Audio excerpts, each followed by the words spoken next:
The breaking news this morning, President Trump is appearing now to rule out sending U.S. troops as part of any peacekeeping mission in Ukraine after leaving the door open to doing just that during Monday's White House summit.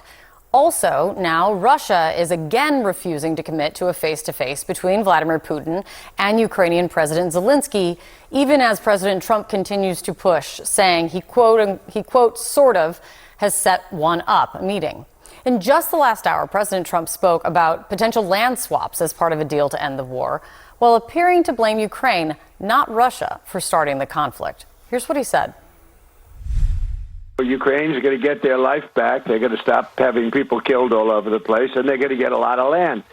But this was a war, and Russia is a powerful military nation, you know, whether people like it or not. It's a powerful nation. It's a much bigger nation. It's not a war that should have been started. You don't do that. You don't take on a nation that's 10 times your size. And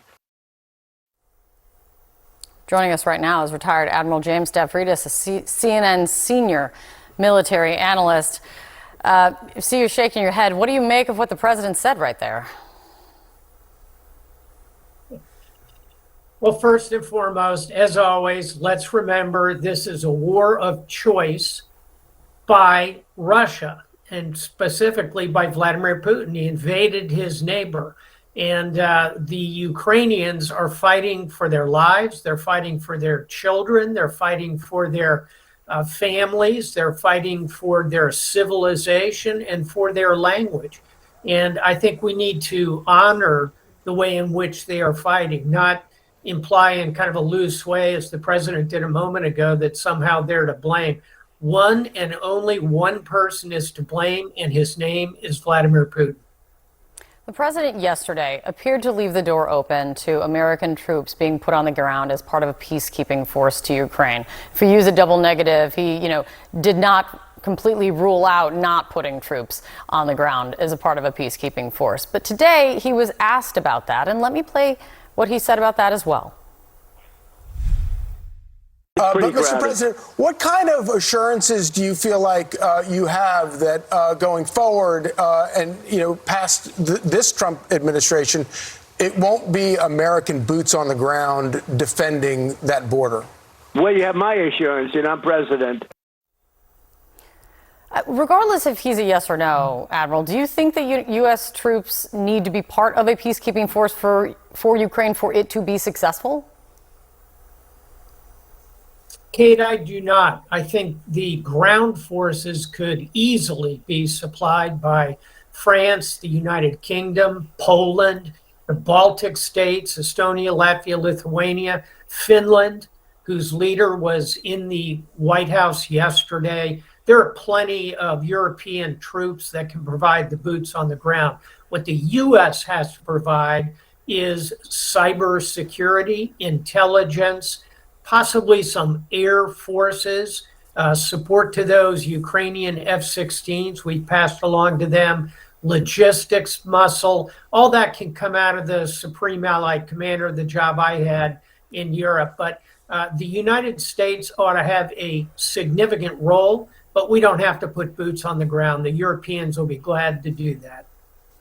Admiral, just as the leaders were arriving at the White House and meeting with President Trump yesterday, Russia launched another attack, its biggest aerial attack on Ukraine since July.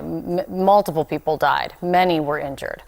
What message should President Trump and all of those leaders take from that, do you think? That Vladimir Putin is going to continue to commit war crimes, that he has a significant military force, that he needs to be stopped, and that he is, in every sense, I'll use a nautical term here, putting a shot across the bow of the President of the United States. We had to be mindful of that and respond to it with real force and strength. The Russian military has a saying, when you use a bayonet and you encounter mush, keep going. When you hit steel, withdraw. We need to show some steel in the face of Putin's continuing attacks. Final thought, Kate, to end on a positive note, let's look at what came out of that meeting yesterday. You saw the leaders of Europe talk about security guarantees, and the President of the United States agree with them. You saw Europeans leaning forward to be involved in this. All of them spoke forcefully.